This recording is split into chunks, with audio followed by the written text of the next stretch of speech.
En el Nuevo Testamento la palabra iglesia puede usarse para describir a una congregación local y a todos los cristianos en todo lugar. En el uso contemporáneo la palabra iglesia también se utiliza para describir edificios. Voy a la iglesia. El domingo voy a la iglesia. Pero también denominaciones. La iglesia presbiteriana, la iglesia bautista, la iglesia metodista. Y en estas últimas dos formas, la palabra iglesia no es exactamente un paralelo de la palabra griega que está en el Nuevo Testamento y sobre la cual hemos estado reflexionando. ¿Qué tal, hermanos? Muy buenos días. Bienvenidos a nuestro devocional matutino, Un Tiempo con Dios. Seguimos adelante con nuestra serie Eclesia, convocados con un propósito. Y el día de ayer con el pastor Abner veíamos esa continuidad que hay con el Antiguo Testamento. Si bien no está directamente la palabra iglesia en el Antiguo Testamento, sí nos damos cuenta cómo se habla de ese pueblo, de esa comunidad de Dios, comunidad elegida por Dios. Y ahora nos corresponde hablar ahora sí de la enseñanza explícita que se encuentra en el Nuevo Testamento. La palabra traducida como iglesia aparece 114 veces en el Nuevo Testamento. Lo interesante es que su uso en este periodo es para describir más que las reuniones de los cristianos. La palabra se usaba a menudo en las ciudades griegas para referirse a asambleas llamadas para realizar una tarea específica. Lucas, en el libro de los Hechos, utiliza la palabra eclesia para describir la revuelta que se reúne en el anfiteatro de Éfeso para hacerle frente a Pablo. Son algunas de las excepciones, pero la gran mayoría, los más de 100 usos restantes de la palabra en el Nuevo Testamento se refieren justamente a una asamblea cristiana. Y esta enseñanza de la iglesia la encontramos desde nuestro Señor Jesucristo, que en el Evangelio de Mateo, capítulo 16, versículo 18, Jesús llama a su pueblo del Nuevo Testamento mi iglesia. Vemos esta enseñanza también en el libro de los Hechos, en las reuniones locales cuando se usa la palabra iglesia, como en las asambleas de Jerusalén, de Antioquía, de Derbe, de Listra y de Éfeso. Estas iglesias recibieron y enviaron misioneros. Y vemos este elemento, cumplir con una tarea específica. En el libro de Hebreos también se menciona a la iglesia refiriéndose a una asamblea terrenal con un destino celestial.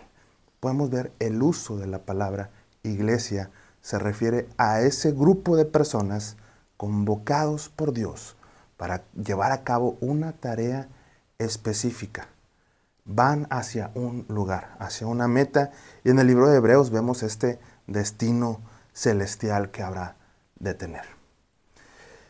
Y ahora que ya tenemos estos usos de la palabra iglesia para referirse a los convocados, para referirse a la asamblea de cristianos, pero también incluyendo ese cumplir con una tarea específica, pues obviamente sabemos que hay múltiples imágenes y nombres de la iglesia.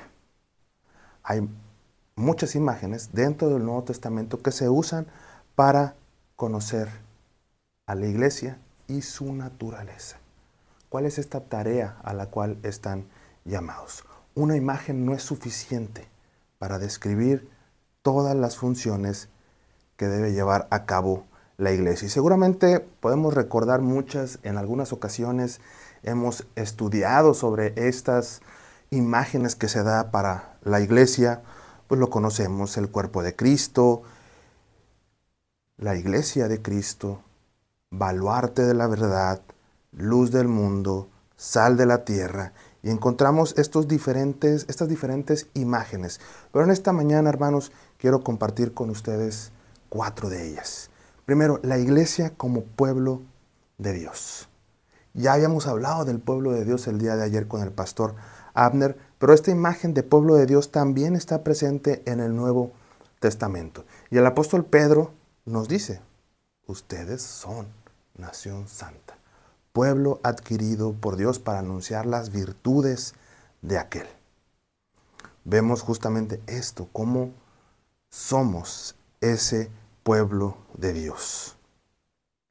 Somos el producto de la obra de la gracia de Dios para transformarnos en una realidad integrada. Somos un solo pueblo, y de esto habremos de estar meditando a lo largo de esta serie también. Segundo, la iglesia es la nueva creación, que nos dice, he aquí, somos nuevas criaturas. Las cosas viejas pasaron. Ya somos nuevas criaturas, hermanos, así que somos nueva creación. Entonces, esta imagen es tanto colectiva como individual. Cada uno de nosotros ha sido creado de nuevo. Y al ser un grupo de creados de nuevo, somos nueva creación. La iglesia es esta nueva creación. Una tercera imagen gira en torno a la idea de la comunión.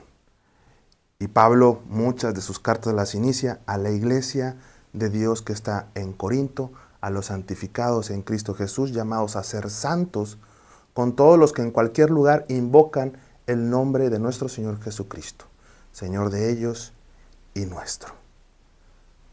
Los cristianos de Corinto, al igual que los cristianos de todas partes, compartimos ese propósito, hermanos, de ser apartados para los propósitos especiales de Dios. También estamos llamados juntos a ser santos. Esa idea de comunión dentro de la iglesia, de estar juntos.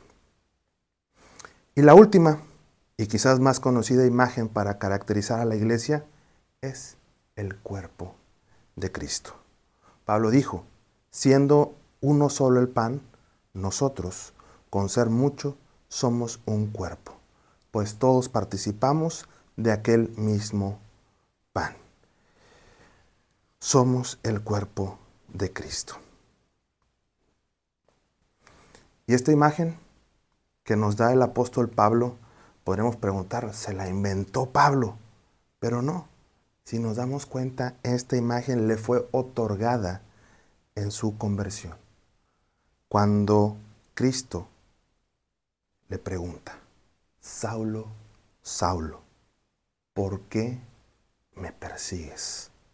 Saulo estaba persiguiendo a la iglesia, estaba persiguiendo a los cristianos, y el Señor se le aparece y le dice, ¿por qué me persigues? Viendo cómo para nuestro Señor Jesucristo la iglesia es su cuerpo. Somos uno con Cristo. Así que, mis hermanos, sigamos adelante promoviendo esa unidad dentro del cuerpo de Cristo y recordando lo que significa ser iglesia, esos convocados por parte de Dios para llevar a cabo una tarea específica. Dejemos que aquel que nos convocó nos dirija para llevar a cabo la labor. Que Dios les bendiga.